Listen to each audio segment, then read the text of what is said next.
Satu yang sekarang Anda dorong adalah perubahan nama Indonesia. Ya. Ya. Ya. Saya tidak tahu apa nama yang Anda usulkan, nanti Anda jelaskan, tapi nama Indonesia menurut Anda nama yang kurang baik bagi bangsa dan negara kita. Ya. Sehingga harus diubah. Iya. Nah, nanti saya akan tanya apa akibat-akibat kalau kita tetap memakai nama Indonesia. Iya. Baik, ikuti terus Kick Andy.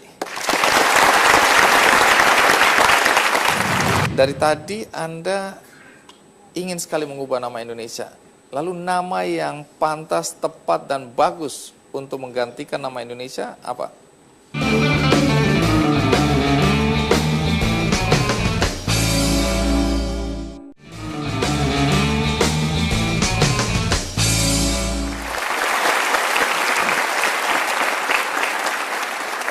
Ya, Dr. Arkan, dengan ilmu metafisika yang Anda kombinasikan dengan ilmu modern, yaitu teknologi komputer, Anda bisa memprediksi apa yang akan terjadi ke depan, termasuk pada bangsa ini.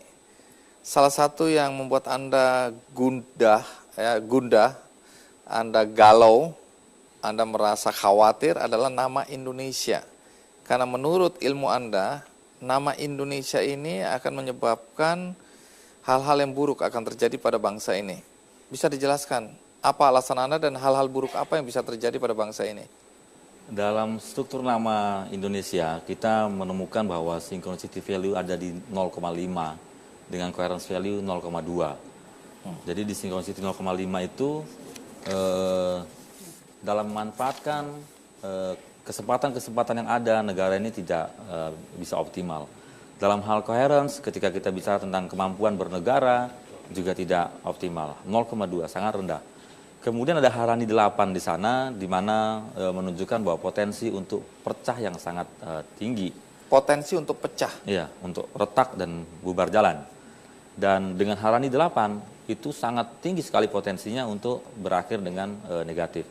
Dan kita tahu di 98, Orde Baru selesai, Presiden kita Soeharto juga harus turun dari posisinya. Nah, hal yang serupa kemudian juga terjadi dari tahun 2014 sampai 2023 dengan beban yang lebih berat, dengan intensitas yang sangat kuat untuk merealisasikan Harani 8 itu. Dulu di 94-98 mengantar Timor Leste lepas dari Republik ini. Kemudian nanti di 2014 sampai di 2023 dengan kondisi yang sangat parah, dengan puncak ada di 2020, itu bisa jadi bukan hanya 1-2 provinsi yang lepas, tetapi kita semua bubar jalan. 2020? Iya. Masalahnya kan 2020 masih menunggu waktu untuk membuktikan bahwa apakah prediksi Anda ini benar atau tidak. Tapi kalau kembali lagi ke ilmu yang Anda pelajari ini, kalau terjadi atau Anda mendorong terjadinya perubahan nama dan nama Indonesia harus diganti, itu kan ada banyak persoalan yang harus dihadapi. Artinya nama Indonesia ini kan sudah menjadi bagian dari tata pergaulan internasional dengan segala, ibaratnya administrasinya itu kan repot kalau ganti. Apakah Anda tetap mendorong agar nama Indonesia ini diganti? Ya, kita kalau bicara pada arena repot atau tidak repot, kita kembali kepada tujuannya.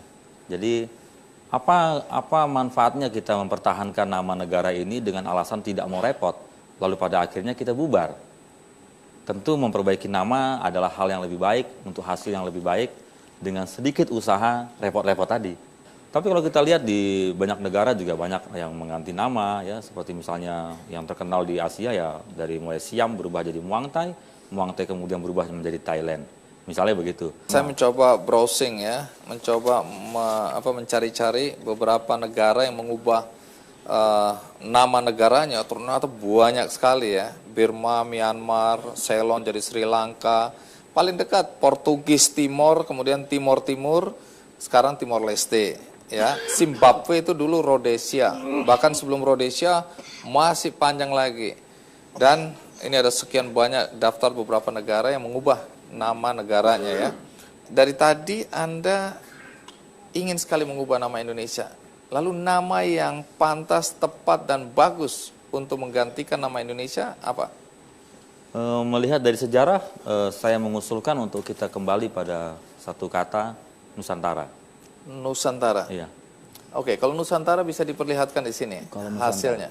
Ini Nusantara. Hasilnya bagaimana? Ini Nusantara dengan synchronicity 1 dengan coherence 0,8. Momentum streamnya ada di 0,8 dengan sinergi produktifnya di 100% sangat optimal. Wow. Nusantara. Iya. Apakah itu tidak takut kemudian dampak luas wilayah terpengaruh karena kembali ke Nusantara?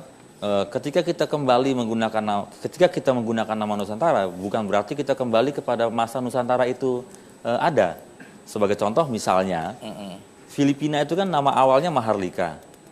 Ya, jadi sebelum dia Filipina, dia punya nama Maharlika. Dijajah oleh Spanyol, dikasih ganti nama seperti itu.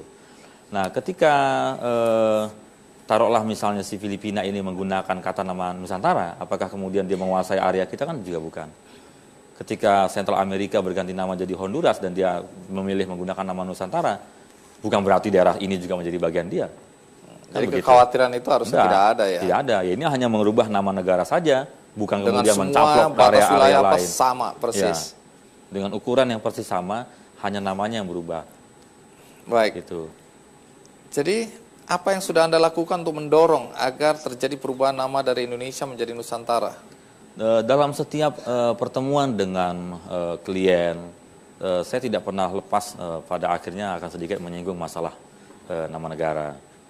Sebagai contoh seperti itu. Jadi bisa dibilang semakin banyak orang yang bertemu, kemudian memanfaatkan pengetahuan ini, dan dalam kehidupan pribadi mereka, dalam kehidupan keluarga, dalam kehidupan bisnis, mengalami perubahan-perubahan yang nyata, maka informasi perubahan nama negara menjadi suatu informasi yang sangat kuat bagi mereka gitu.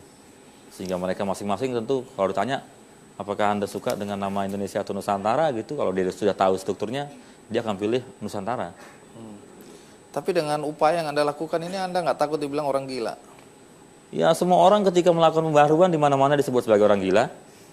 Tidak ada yang tidak. Contohlah misalnya si bersaudara ketika dia membuat pesawat. Ya, 30 km jaraknya dari uji coba pesawat itu, berkumpullah ahli-ahli fisika yang sedang bergosip ria yang mengatakan dua orang itu gila semua. Masa sih logam seberat itu mau dibawa terbang? Ya, seperti itu. Segala hal yang baru pasti disebut sebagai orang gila. Jadi Anda nggak takut dibilang gila? Ya, saya bersyukur saya sebagai orang gila.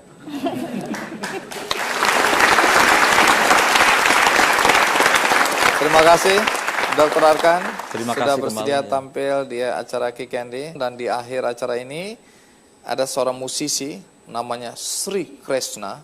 Ini bukan kebetulan atau suatu kebetulan, dan akan menyanyikan satu lagu ciptaan dia yang juga cocok dengan tema hari ini, yaitu Garuda Jaya Nusantara.